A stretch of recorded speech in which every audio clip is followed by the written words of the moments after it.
Hi everybody, this is Chad the Gaming Dad here once again on Dad's Games with another episode of Fun or Run, the game review show where we take a quick look at some games and let you know whether or not they are fun or if you should run. The game in question today is Everybody's Golf on the PS4.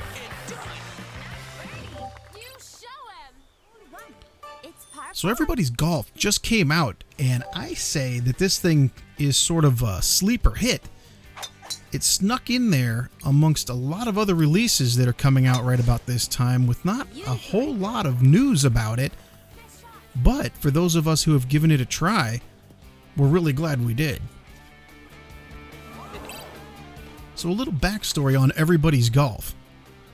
This is the first game to be released here in America with the name Everybody's Golf. Before that, it had been known as Hot Shots Golf. Hot Shots Golf started way back in 1997 on the PS1. Back then, it was all the rage. Actually, a very tough game. I had a hard time just getting par trying to record some footage for this review, believe it or not. So let's go ahead 20 years now, from 1997 here to 2017, and we've got Everybody's Golf. They decided to change the name just to unify it across the whole world. It's been known as Everybody's Golf everywhere but America up until now, and now it's here too. It's a par 4. So Everybody's Golf, the real basic gist of this game is that it's an arcade type of a golf game.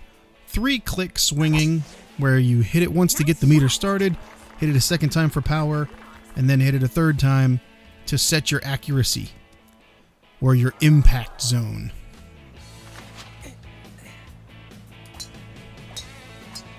But unlike a lot of other arcade golf games, this one I would actually call RPG OLF. RPG golf game. Because you start off by making a character, and here's a character that I made that looks like a strange Japanese cartoon anime version of myself, sort of.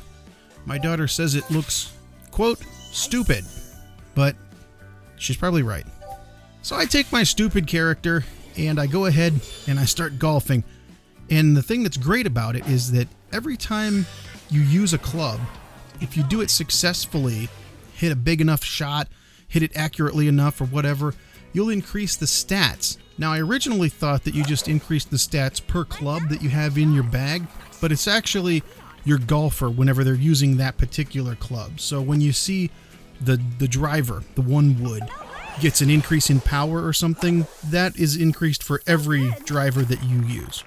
But if you keep using the same club over and over again, the amount of increase that you get becomes a little bit less and less each time. So the incentive here is for you to try to use all the different clubs in lots of different situations to level up your character and level up your abilities with the clubs so that you can take on the harder courses and the harder opponents. So you have your RPG elements that go across all the different modes of this game, of which there's basically 2. There's the single player mode offline and also offline multiplayer, and then there's a couple different ways that you can play this online. So let's start off with the offline. Honestly, starting offline is where you're going to want to begin because you need to play a whole bunch of rounds. It's a little bit of a grind, and you have to play a whole bunch of rounds in order to level up your guy. So you start playing, and the first thing you're going to notice is this game looks amazing. It actually supports HDR even on the original PS4, not the Pro. So it's super cool. If you have a 4K TV that does HDR, this game looks amazing on it. And yeah, I know it's a cartoony game, and the characters are kind of cartoony and stuff, but man, it just looks really, really crisp and clear. But looks only take you so far. You start playing the game, and you realize that it's pretty simple with the 3 clicks, but it actually increases in depth as you play because there's more and more factors to take into account. Harder courses have different terrains. They also have different wind. You can play in a number of different settings as far as the weather goes, whether it's in the morning or if it's noon or if it's even raining. If it's raining, it actually slows down your ball and slows down how far it flies in the air too. All kinds of cool stuff to deal with there. They also have 4 different types of holes. They have your normal hole, then they have a mega hole that's a lot bigger. And then the easiest one of all is the one that has the tornado inside of it. And basically, if you get within a couple of feet of the hole, it'll suck your ball right in. But just as much as that one's easier, they have one that's called Teeny Hole, and that's about the size of the ball. So I can imagine that those rounds will be very difficult.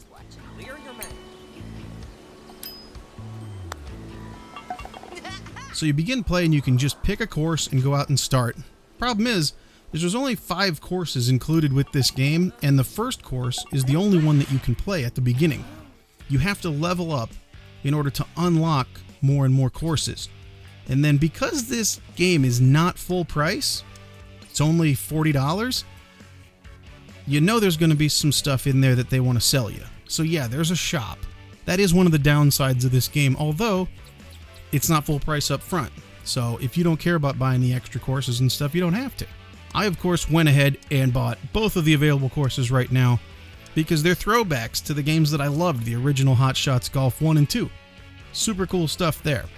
So if you buy the extra courses, you have 3 to play with right off the bat. But that's it. You're going to want to go into the tournaments. And you start off by entering tournaments against a whole bunch of different computer players. And as you win those tournaments, you get XP, which builds up until you unlock one of the major opponents, the bosses, if you will, that you have to go against. And there's 3 of those, at least in the first 2 levels, and then on and on and on. I got this. They start off pretty easy.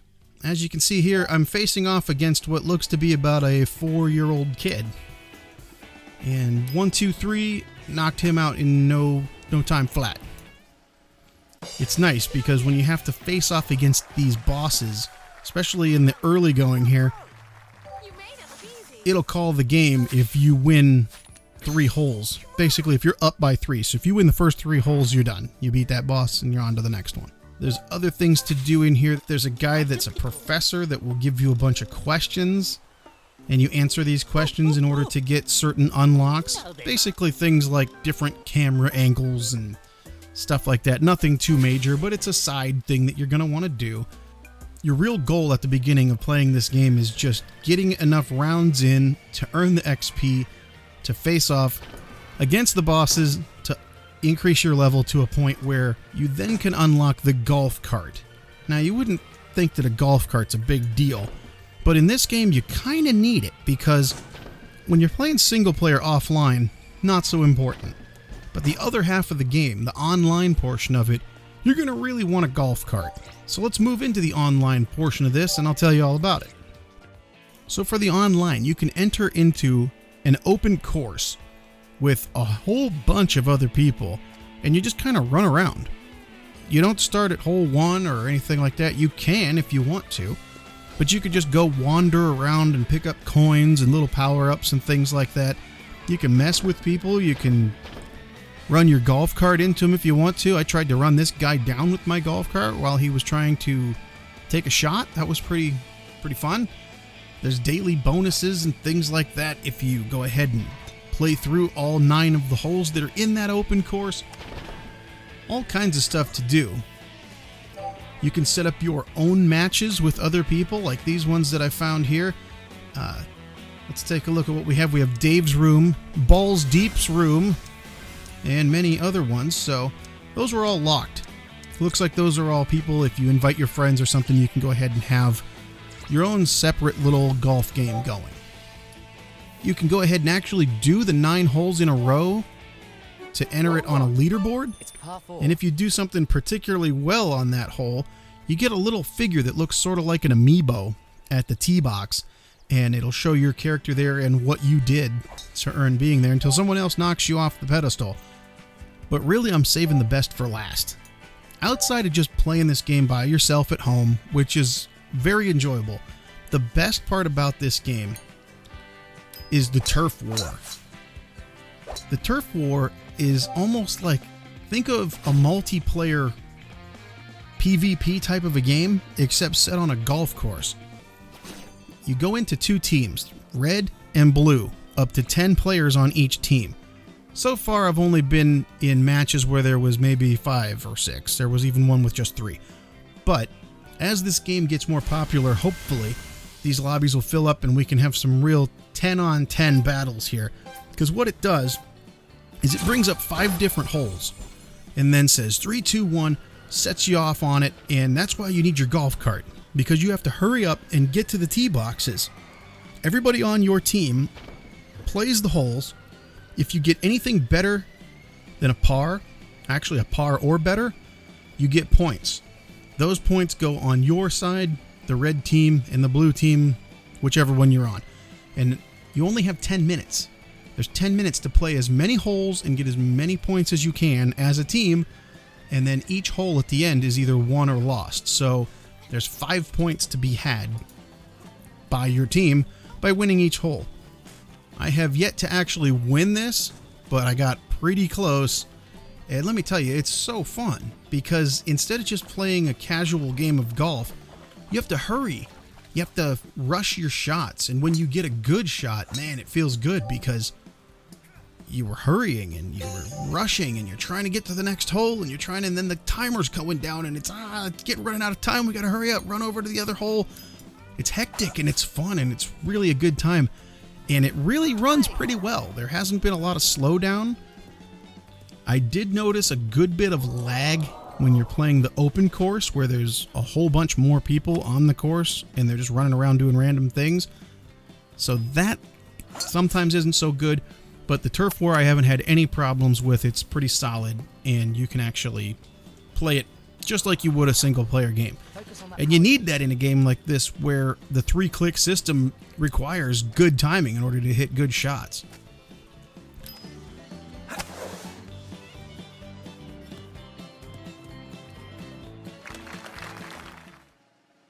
They even do a thing at the end of the turf war kind of like Overwatch, where the person with the best score gets to be the MVP. Check out this one here. I got beat by a, let's just say, Lady of the Night. But yeah, overall, Everybody's Golf is a really good time, and I actually recommend it to everybody. I'm having a great time playing this, and I know that I'm going to be playing it a lot more in the future. This was a real surprise for me. I didn't see this one coming. And I don't want to forget about this. I talked about the offline single player. There is also offline multiplayer. We're talking about local multiplayer, which is great because I can play this with my kids. And I actually was playing this game with my daughter. And there's a thing inside this game where instead of it being 3 clicks, you can set it so that the 3rd click is automatic. It doesn't hit it perfect every time, but it makes it easier for kids and people that aren't so good at the 3-click system. You just hit it once to start it and once for power. But man, I left the 3 clicks on for myself and put this assist on for my daughter. And wouldn't you know, I still have yet to do this. She hits a hole-in-one. It wasn't the prettiest of hole-in-one shots. It did kind of bounce off a rock that was in the water and then hit some more rocks, rolled up and went in. But hey, hole-in-one is a hole-in-one. And she got one, and I don't. The other cool thing when playing local multiplayer is you can turn on a thing where it rolls like a slot machine before each of your shots, and it will affect what happens. My daughter thought it was hilarious because I kept getting the bad things like constant downpour and other bad effects that would happen to me, and then she got the one that made it easier to hit the ball and the bigger cups and stuff like that. So really, it's a lot of fun, and you can play that with up to 4 people offline. Really cool stuff. And just like on the online, when you set up a match, here you can set all the different things that you want for the course, which course you want, what kind of tees, what kind of holes, what kind of weather. You can set all the stuff up. It's really customizable, and what a great package this whole thing is, to play online, but to have the ability to play it solo offline and with other people offline. I'm really liking Everybody's Golf. So, because this game already starts off at a cheaper price, if you want to run right out and pick it up for $40, I say go for it. If it's on sale, even better. Just be warned that there are some little microtransaction-y DLC kind of stuff, and yes, those courses I bought were on disc. I didn't have to download anything but 10 kilobytes to unlock them. I hate when it does that. But if that's how they were able to make this a lot cheaper, then I guess it's okay. At least it's not a $60 game asking you for more money. So like I said, Everybody's Golf is a great time. It really reminds me of playing those old games on the PS1, Hot Shots Golf 1 and 2. There's a lot of other Hot Shots Golf games that have come along between then and now, but this one here seems to be one of the best, if not the best. Looks great, plays great, a whole lot of fun, not the most expensive game in the world. What's bad about it? Pretty much nothing. So till next time, remember, you never outgrow video games. My name's Chad the Gaming Dad, and this is Dad's Games. And for Everybody's Golf, oh, absolutely, this one is fun. Solid par. Pretty good. Thanks again for watching. If you liked that video, please press like and subscribe. I love hearing from you guys, so leave your comments and any suggestions down below. Remember, there's tons of other gamers out there just like you and me, and they also know that you never outgrow video games. Feel free to share these videos all over social media, Twitter, Facebook, or whatever you use. This channel is for all of us. Let's make sure they know that they are not alone. Thanks again for watching, and we'll see you on the next one.